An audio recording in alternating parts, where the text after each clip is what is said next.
Hi, I'm Stephen Feinberg, Executive Director of the Rhode Island Film and Television Office. Tonight we have an amazing guest. He's been the producer of shows like Gone Baby Gone, The Town, and most recently, the Emmy Award-winning HBO Max series, The Gilded Age. David Crocket, welcome to Double Feature. Thanks for having me, Stephen. So you're in Los Angeles right now. I know you just finished season 2 of The Gilded Age, which was created by Julian Fellows of Downton Abbey fame. And we loved having you here in Rhode Island and Newport for season 1, and we were here when you were filming season 2. Are you happy with season 2? Oh, we're really excited. You know, it comes out now in a couple weeks or less.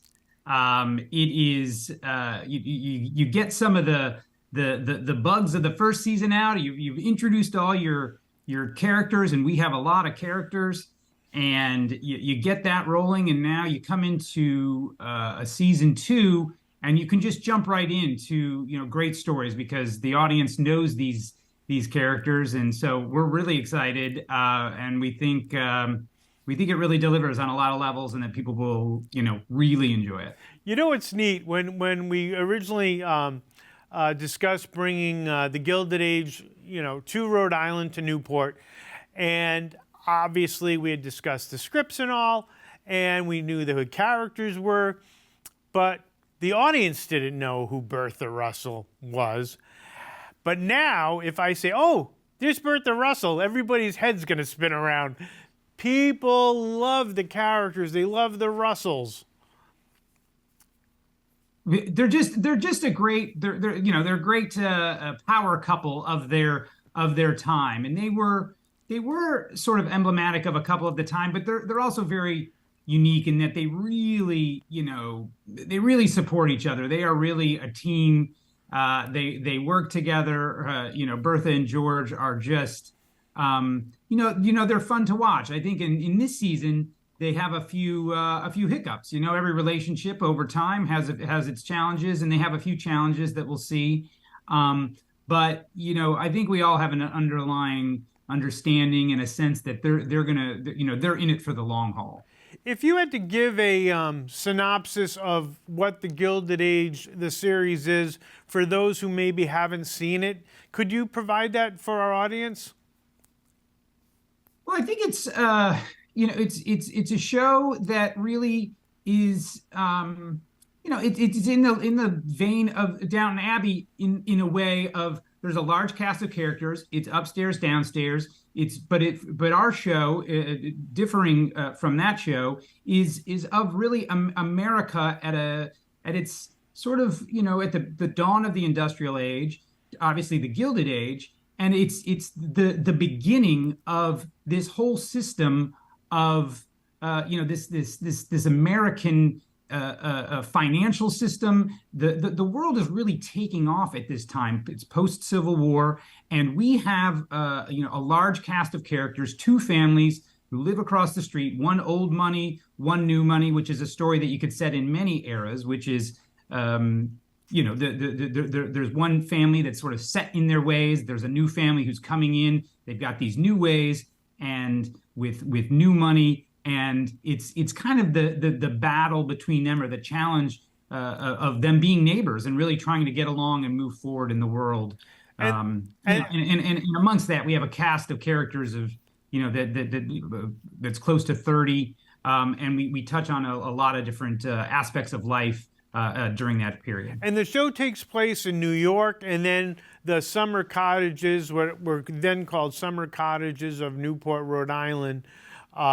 I know that we here in Rhode Island have been so excited, that the Preservation Society of Newport really has made sure that these mansions, these authentic museums, have been preserved, restored. I think they spent about $7 million recently just upgrading and making sure everything at Rosecliff is up to its full potential.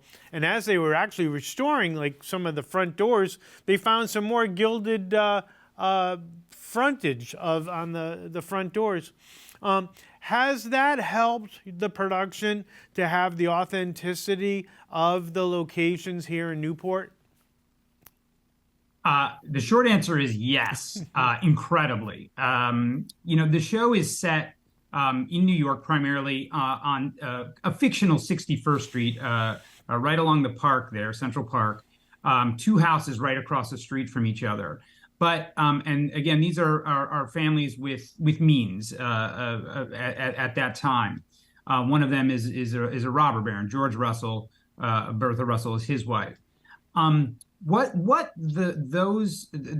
set did, what society did during the summer, during that period, was they went to Newport, and they went to the Newport cottages. So that was always part of the story that Julian wanted to tell. What we came to find once we actually started to get into it, and we visited you, and we visited the Preservation Society cottages, I would call them grand mansions. Mm-hmm. Once we visited, it really became evident that we not only wanted to place more of the story there, but there was always going to be an element of the actual story set in Newport, Rhode Island, because that, again, it's true to the period. But then we learned that we could use these mansions, use a room in the mansion, use our biggest, most long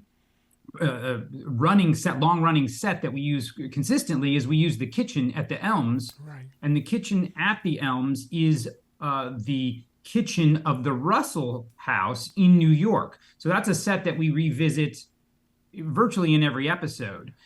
So we have come to shoot the Tennis Hall of Fame. We've shot Belcourt. We've shot and again, countless.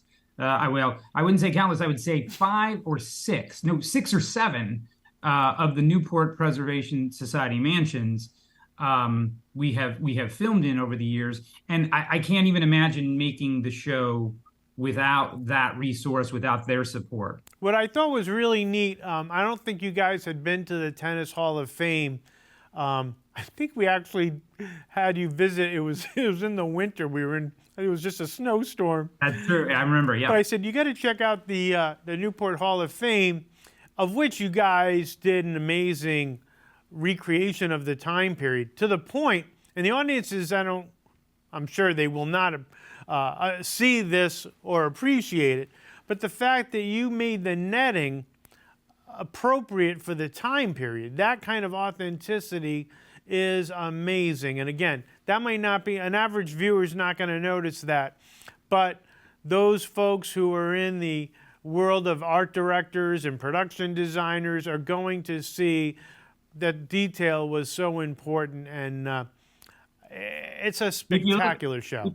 If you look closely at there's a chair umpire, and there is a ball person.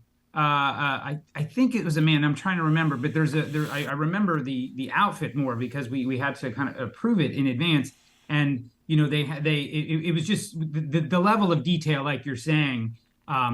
The way it was designed and crafted, you just believe that it's real. You know that it's real because it's so different from what we see today. So yeah, they do an amazing job. How would you define the 2 seasons? So season 1, you've established these characters, and by the way, you guys did a groundbreaking job with the African American experience, which I think enlightened a lot of us.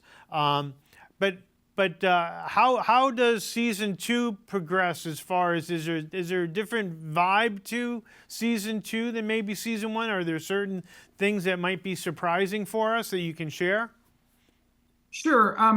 Season 1 was sort of an introduction to the world. It was Marion Brooke, played by Louisa Jacobson, had just arrives in episode 1 into the city, and we see a lot of things through her eyes, and it becomes between Christine Baranski's character and of Agnes and let me be clearer here. Louisa Jacobson Marion Brooke comes to town to stay with her aunts. Her aunt is Agnes Van Ryn and Ada Brooke. Agnes is the head of that household, Christine Baranski. She becomes the principal rival, and Christine is the old money. She becomes the principal rival of Carrie Coon, who plays Bertha Russell, across the street. So the whole first season is really sort of that introduction to the world, and then it's a battle of old money versus new money. Basically, again, there are many stories going on, but Bertha Russell wants to host a party at her house and wants to have people come. She's the new money. Nobody wants to touch her. So that is sort of the framework of the season. And then throughout that, we meet and do so many things. At the end of that season, she has some success. She sort of uses every available asset she has, bribes, cajoles, tricks people into coming to this party. They come to the party. It's a wild success. She's part of society. Right. Season 2, now she's in society, and it is her basically trying to ascend to the head of society and sort of supplant Mrs. Astor, or at least at a minimum, become an equal. It is power and that struggle. Is in the framework of there's opera wars, and the 2 rival opera houses are opening on the same day in 1883. True story. So Mrs. Astor is with the old money. Carrie Coon is representing the new money, and throughout the season, they go back and forth and see who's going to this power struggle, this amazing power struggle. And yes. That's the other thing you brought up. I thought was really neat that you brought up, and I know Julian does a lot of homework, but you guys, through your research, find out what is happening during that time period, and you can use that as I guess like a journey by using these true stories and true experiences, like you did in season 1 with the lighting up in New York City with the electricity, and that was a beautiful sequence. So you're able to follow some of those true stories, incidents, to help pave the way for the show itself and the characters that we have. I think that's just what Julian does. That is part of his writing. That is, he did that in Downton. He's done that in other shows, and he does that here. What the great thing about, we have a team of researchers working on different aspects of the show, and what is so great about it is we consistently, even as recently as 2 or 3 weeks ago, thinking ahead, should we be fortunate enough for a season 3, 2 or 3 weeks ago, something came across my desk from now I'm on every feed that has to do with American history, and you find these interesting things. You do a little deeper dive, you talk to a researcher, and then you talk to Julian and say, hey, maybe Marion could do this, or maybe Peggy could do that. So it's such a great wealth of information for us, and it's really fun. You get to pick and choose sort of some of the best stories of the period for one of your 30 characters. And these are people that you really care about. Let's go back in your personal career. So you're the producer, correct, of the Gilded Age. That's your title, right? Producer. It's an executive producer. Yeah. Okay, but you started out. Well, I don't know about starting out, but you've been a co-producer on movies like Bad Santa. You've done The Great Debaters with Denzel Washington, Hugo with Martin Scorsese. You worked with Ben Affleck several times. How did you get started in the film industry? I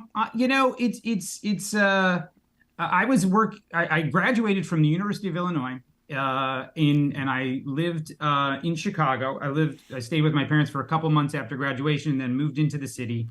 I was looking for jobs and found one at a commercial production company. Early '90s, the industry in Chicago, there was a lot of commercial production. Was that an interest of yours, right? As a child, or young, I want to get involved in the creative economy, film or TV or production? It was yes, it was. However, it was, coming from sort of, a modest, middle class, Midwest background, you just don't know about those sort of jobs. You don't know about those opportunities.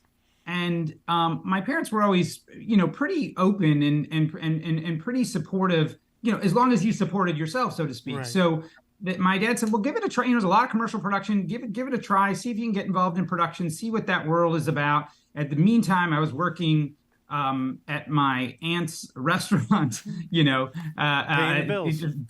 every, in the evenings. Yep. And so I worked at a commercial production company, being a production assistant, doing every errand, whatever, for about, I don't know, 6, 8 months. And then when movies would come to town, Chicago was a fairly popular production hub at the time. What year was this about? This was about 1993. Okay. So, and then I would try to work on these films, and eventually, I kind of, got a little bit lucky. I posed as a reporter to call one production office, and they gave me the information of the production manager. I got a hold of the production manager, and and they just happened to be looking for an assistant accountant, which was really just a PA in the accounting department. But I had a business undergraduate business and from the University of Illinois, and as well as communications and film. So they said, well, hey, maybe you could do it. So it was a Michael Apted movie called Blink. Oh, right.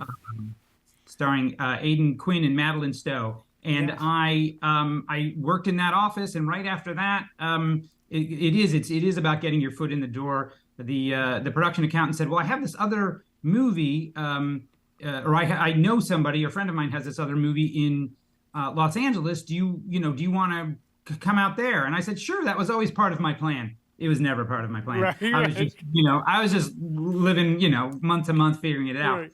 And I moved out, and that next movie was The Mask, starring Jim Carrey.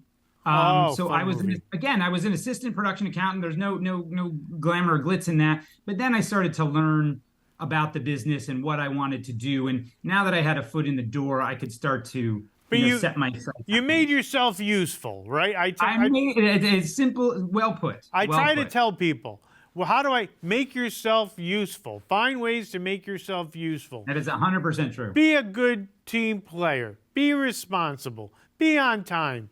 And be happy. Nobody wants to go into a battle with someone who's complaining and all, and just someone who's enthusiastic. And obviously, when someone suggests that they've got a friend who's got another movie, that means that they respect you, like you, know that if they're going to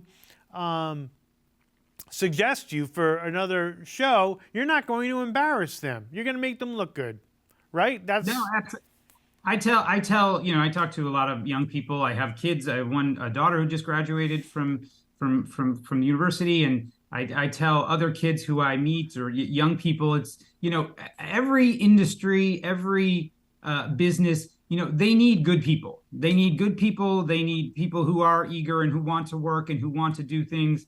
And so if you just, you stay in the game long enough and you work hard enough. And again, the business now is different, and it's not easy. I'm not saying, especially this one. But nonetheless, we always are looking for a good one of that, or of this. So it's out there. Yeah, you're looking for good teammates, right? And just correct folks who people you want to be around, people who are pleasant, like-minded people, similar goals to make good stuff and work on good stuff and work with good people, etc. Right. So, what was it like? What's it like? Obviously, you work with Michael Apted, who is a great director. Did you get to spend any time with him? He ended up not then. I actually ran into him years later at I believe it was a DGA event. He was the president of DGA for a while. I ran into him, and I actually made a point to go up to him, and I said, "I'm sure you don't remember me, but you like your coffee hot." Exactly. But we had a good laugh, and he was such a gentleman, and it was that. So it was years later that, it wasn't until years later, perhaps the first director I remember working with or talking to as a, not as a colleague. He was far my superior or my boss, but somebody I could talk to was Wes Craven, who was a Oh, great man. right. Directed a lot of movies. Horror movies. Nightmare on Elm Street being his first big one, but then I worked with him on a few movies, and the first one being Scream. Oh, yeah. The first Scream with Drew Barrymore, What, Courtney Cox, etc. what was your position on Scream?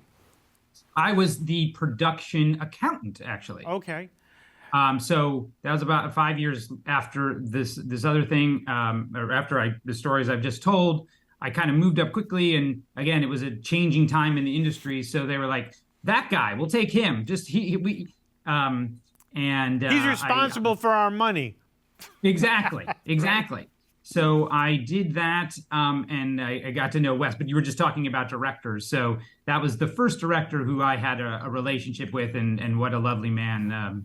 I've heard so many nice things about him. A few of my friends had developed some projects with him, and they would rave at what a nice guy he was. I also saw him years ago. He's passed now, but Right. I saw him years ago. Maybe not even that many. Call it 10 or 12. On Martha's Vineyard. He spent a lot of time in your neck of the woods, not your state, but your neck of the woods, Yep. and so he enjoyed your New England. Now, let me ask you something. How did you get involved in Hugo, the beautiful award-winning movie? Martin Scorsese directed that. How did that all come about? How did David Crocket become a producer on that? I was working I had done The Town. Graham King, who was producer and financier, part financier of The Town, along with Warner Brothers. Excuse me. He was starting a small production company, had some financing, and had this little movie. It was not a little movie; it was a massive movie called Hugo. And I was coming in to run production, to develop this new project, to kind of, it's a small company, so it was jack of all trades, come in, be one of the 3 or 4 people at the top of this company, and let's figure stuff out. Within, I think, the day I started at the company was the day that Hugo started filming. Oh, okay. And then there were some issues. It was a very complicated shoot. It was filmed 3D. Yeah. And at that time, 3D meant you had 2 cameras. There were 2 cameras mounted on one rig, so you had 2 large cameras. It was very cumbersome. It was time consuming. It was a very big production period, of course. Dogs, kids, the whole thing. So they ran into a few production issues early on, and Graham asked me to kind of go over and see what I could do, and so I went over and then became a part of the day-to-day of the show.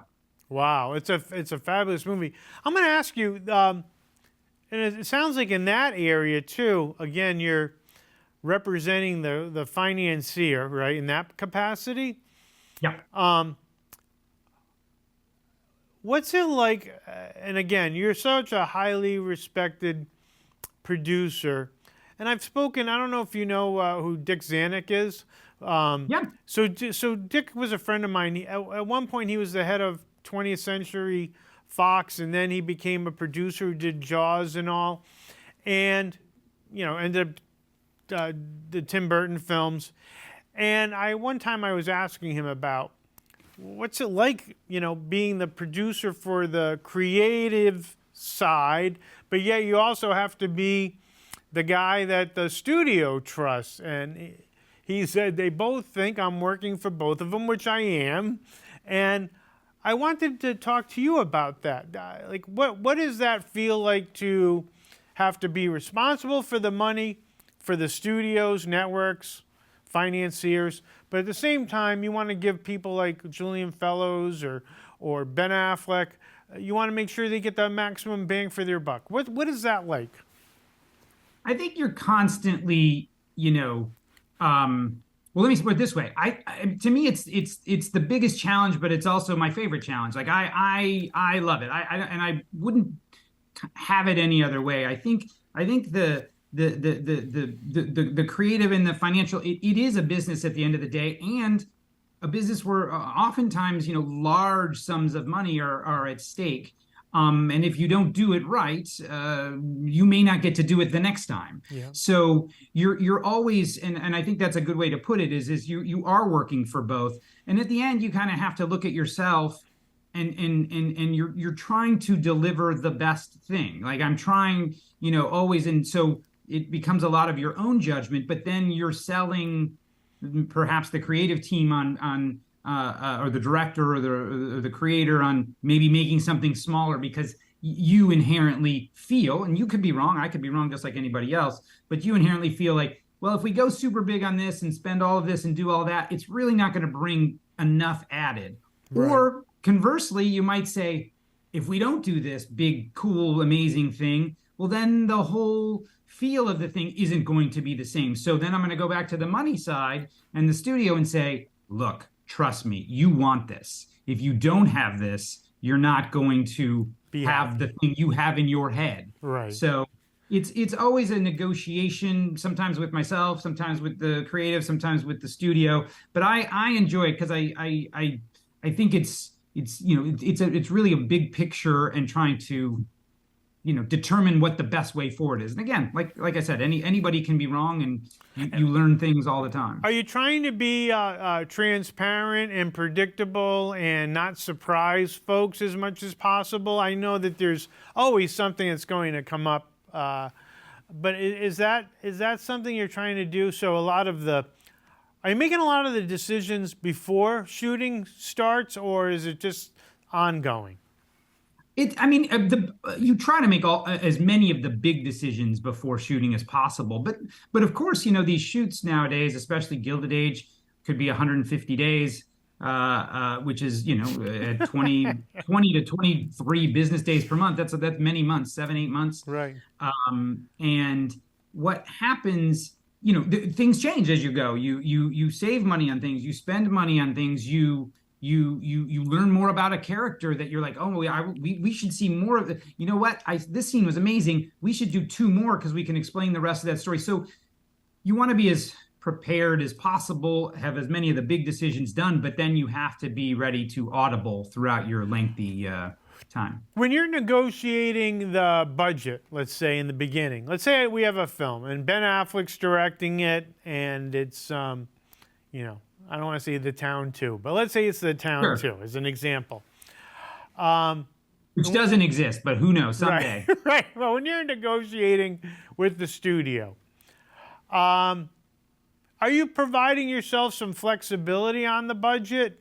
How much elbow room do you have?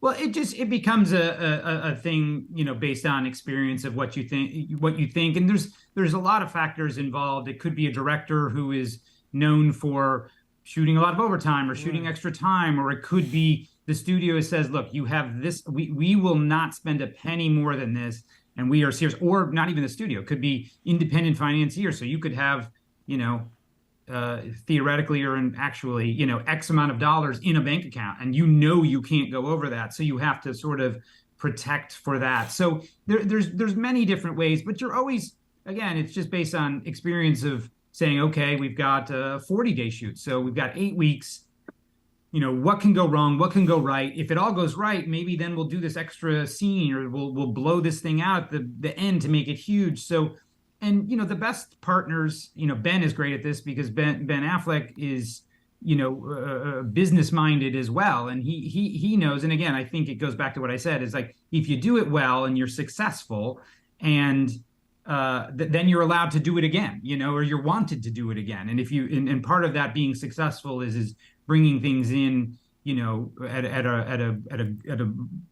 the price that was agreed upon. So that, again, in a business model, you can keep going. Do you have a favorite part of, there's pre-production and production and post-production.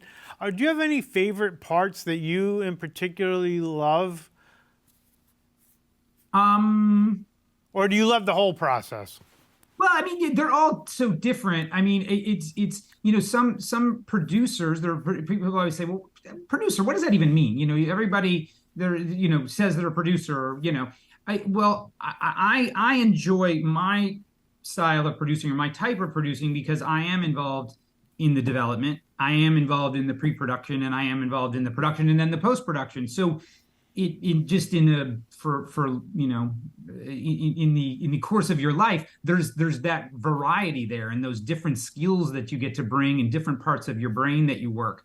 So I do enjoy them all. I do really enjoy the sort of the moving from the writing period into the pre-production period. It is the most perhaps well, I was going to say it's the most creative, not necessarily, but it is a very creative time because you're really trying to figure out what's important, what the tone is. You're working with in a film, you're working with the director primarily. In a television show, you're working with the creator most typically, but you're trying to figure out what the heart of that show is. And I really enjoy that. And then, as some writers will tell you, mainly writers, but some directors will say after that everything becomes compromises because you never have enough money or things are always too big or whatever. So instead of this, we're going to do that. So, but again, I enjoy that too because then you're trying to find it, and often, you'll find this solution and it'll be a eureka moment, and you figure out how you're going to do it, or you find the perfect location, or you find the perfect actor, and it's fun. Are you in? Do you develop your own projects, or are you more of a producer for hire? I would say throughout most of my career, I've developed a few things. There's one thing I have right now that is working with Ben Affleck's new company, Ben and Matt's new company, Artist Equity. We have a film called Unstoppable that stars Jennifer Lopez and others, and it is a film that I had developed with some partners for years, and we had scripts and drafts and everything, and then we finally got it to this point. We're half shot, and the strike shut us down for a little bit, so that's come back. So really excited about that. That'll be out next year. Yep. But a lot of times what I'm brought in is at the script stage. There's a script, there's something. The Town, there was something. There was a script. And Ben called. That's a fabulous movie, man. It's still one of my favorites that I worked on. I feel proud to have been a part of it. But it was like, okay, here's a script. How are we going to do this? What should we do? What do you like? What don't you like? And then, he did a lot of the writing to rewrite and make it kind of what it was. I remember having to call you after I saw it because I loved it so much. My friends said, you have to see The Town. And finally, I was able to see it. And I was like, oh, my God, this movie is terrific. I mean, and complex. There was a lot of production value on that. A lot of production value. A lot of kind of, I mean, I think it completely holds up today, but in some ways there's some like old school action, stuff you don't see, and really character driven. How can I ask you something? One of my favorite actors, he passed away, Pete Postlethwaite. Oh, how was he to work with? Great actor, character actor. He had a little bit of a reputation for being a little salty because he was so, he was just so great, and he was at the top of his craft. Not rude, but just a little, it's like didn't suffer fools, that sort of thing. So we were all like, okay, just so I can say, just for the audience, he was in the movie In the Name of the Father with Daniel Day-Lewis. I think that was the first time I saw him. He was in Jurassic World, or the second Jurassic Park. Correct. He was in Amistad here in Rhode Island, and he was a titan of the London theater. Yeah.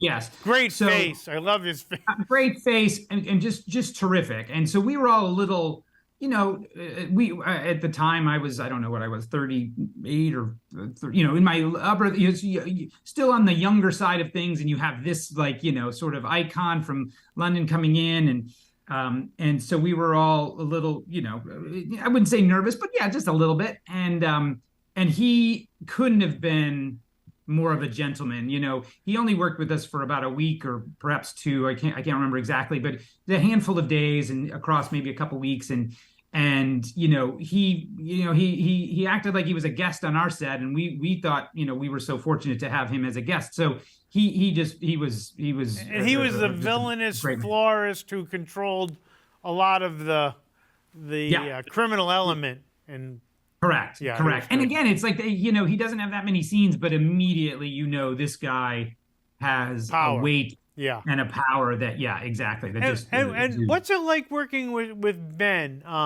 Does Ben like to? Do you have to, as a producer, set aside on your schedule rehearsal time? Is there that? Do some directors? Do you have to do that? And do some directors like to rehearse blocking and stuff in advance, or how does that work for you as the producer? I think it's part of, as a producer, you're trying to give the director, especially in film, but also in television as well. You're trying to give them the biggest palette for them to paint whatever they want to paint, and keep it as free as possible. So to answer your question, everybody sort of approaches it differently. Some like to do a lot of rehearsal. Some say they don't want to do any rehearsal. They want to come in fresh, or just maybe we're going to talk about the scene in pre-production or the day before, and then kind of roll in and just see where it goes. And others are very okay. I'd like the actor to stay here, stand here, come over here, and So it really. But depends someone on like Ben, does Ben like to rehearse? I think because he has an actor background, and again, I haven't worked with him. I've worked with him as a producer recently. Right. As a director, it's been a while. He liked to do some rehearsal, but he did. Being an actor, he didn't want to over rehearse. And a lot of times, as a director gets more experience, they know how quickly they can do this, and then allow more time, for that. So some directors, when they're newer, want to rehearse more, have that all down, and then they'll have other time for camera movement or lighting or understanding different things. The more experienced they get, I find it moves more quicker, and they just like anything else, you know what's important and what's not. Yeah. Do you ever have to, as a producer, put your foot down and say, no, we cannot do this? Do you have to be, I hate to use the word, a policeman or to that extent, or do you try to avoid that? It happens every once in a while, but I think if you do your job well, and to the best of your ability, and you're really sort of bringing parties together and empathizing with people and giving people what they want, truly what again, for most directors and creators and the film or television show itself, you're always fighting for that show. So if it comes to the point where you have to say, no, this isn't going to happen, that then something's going wrong. So has that ever happened? Sure. Yeah. But it's not, I don't think it's that common. Now, let me ask you this because there's some CG work in the Gilded Age, which I look at, I'm like, wow, that looks great. It never takes me out of the story. Like, it's always seamless. Do you ever get worried as a producer when you have to wait for visual effects and how good are they going to be? Do you ever have to send them back and say, this isn't good enough? Yeah, absolutely. Our team on Gilded Age in particular, most recently, they're just terrific. But they're always looking for feedback, because these shots, I'm never worried at all about the small, not even the medium-sized shots. But sometimes when you're creating an entire palette of a background, it's very, very complicated. And not to mention, our eyes aren't always correct. We don't know exactly what things look like. And let's say a big background, say, oh, we're looking across the water, looking across, the Hudson at the city circa 1882. Like, we don't know exactly. We have a few pictures, very few, but there's lighting elements, there's moving boats, there's waves and water. So we think we know. So there have been things that I'm like, can we change this in this shot on this train? And the visual effects person has been like, no, that's real. And you're like, oh, wow, it's the way the light hits and whatever. So there's so many complex things playing out. But anyway, no, I don't, those things are planned and worked over, and you have time. So much in advance. So, you have time. Yeah. Do you prefer, if you can, to capture as much practically? Like, the town seems like it was, as far as I know. That was mostly practical. Right. And the truth is even when you're doing a big visual effects shot, the more elements in it that are real, it gives the artists, the VFX artists, more information, because so much of what your eye perceives is based on lighting. So you have to really understand, and how lighting works is very complex as far as how it reacts with different surfaces, how it the shadows and all of that. So if you're manufacturing all of that, the more information you have at different points in the background, it just makes it that much more real. So yes, you're always trying to, even in a shot where it's 90% visual effects, you're trying to make sure that you have 10% that is very real, closest to the actors, but as much as you can have. Can I get 15% real? Because that'll just make everything else better. Are you dealing with the casting process and then also the salaries? Are you negotiating that yourself? Are you doing that? How does that process work? Again, it's different on every show. I mean, casting on the Gilded Age is Bernie Telsey and Adam Caldwell. And then Michael Engler is a fellow executive producer and also director of about half the episodes. He is, and he did Downton Abbey. He directed the Downton Abbey film. Absolutely, he's from New York. He's from the New York theater scene as well. I mean, he's from Chicago, but he's lived in New York forever, and he is so knowledgeable. I mean, he knows so many of the actors personally, or he knows theater inside and out. So between Bernie, Adam, and Michael on this show, they are going through all the people. Oh, it could be great for this who I saw in . So they're doing that. Then we'll review it, say, oh, this person seems like they'd be better for that. Julian will sign off and most of the time says great. Sometimes he says, oh, that's not what I pictured. So then you adjust. And then from a negotiation standpoint, sometimes, I mean, it's a combination of Bernie, Adam, me, and business affairs, right. Really. So you say, this is what our budget is for the cast, and then you let them handle the specifics pretty much? Well, it's always a little more complicated than that, because so much of how you pay an actor after the main ones, when you're talking about these kind of guest stars, so much depends on the schedule. So it's working with Holly Ryman, yes. Who is our line producer, working with our ADs to figure out, okay, all right, let's try to shoot them across these 2 weeks and blah, blah, blah. If we do that, Bernie, what would you say is fair? Okay, that's this business affair. So there's a lot of back and forth and around about what's the best way to sort of structure it. Do you have a favorite? Well, let me ask you this. And we have to, unfortunately, we're running out of time, but do you love the part? I always love it as a filmmaker when the film is scored. Do you love the scoring session that happens at the end of each film, or the best scoring sessions I think I've ever been a part of are for the Gilded Age. I mean, it is unbelievable experience. It is humbling and satisfying, and just it's really joy. It's just pure joy when you're sitting in a sound booth, a large sound booth. There are 50 members plus of an orchestra, violins and cellos and violas and drums and oboes and a harp is over here. And then on the screen behind that, you see a scene from the Gilded Age, and you are literally, as if I don't know if anybody has been to the Hollywood Bowl, or if you've been to one of these big outdoor arenas during the summer where they will play The Sound of Music and they'll have a live orchestra or whatever. It is literally that, scene by scene. And, Harry Gregson Williams and Rupert Gregson Williams, the brothers, who one is in LA, one is in London, their work is just, I marvel at it. Outstanding. I love the music. When I first heard that title sequence too, I can hear it. I don't want to sing it for you now, but it comes in my brain. Working on the scripts for the second season, we're reading scripts and working on things. I'll frequently have it in the background because it just immediately sort of takes you there and gets you in the right tone and frame of mind. It's wonderful. Well, I want to say that's wonderful. You're wonderful. I really, really appreciate working with you. I appreciate our friendship. Everybody, the crew loves you.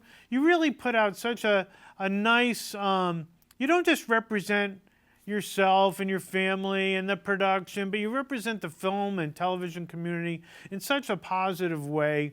And I can't thank you enough for all you've done and the collaborative efforts. And I want to thank you so much again for being our guest on this week's Double Feature. We could talk for hours. At least I could talk to you for hours. We have talked for hours before, and we could talk for hours again. I just want to say one thing, and that I would like to thank you, the state of Rhode Island and Newport has been such a great host to us, such a great backdrop for our show. Newport as Newport, and then Newport, parts of it as New York City circa 1883. It has been such a wonderful, the Preservation Society and all of the representatives, have just been such supporters, great people who, like-minded, just want to do good things and put good things out there. So it's an honor to be a part of it. We're all rowing together.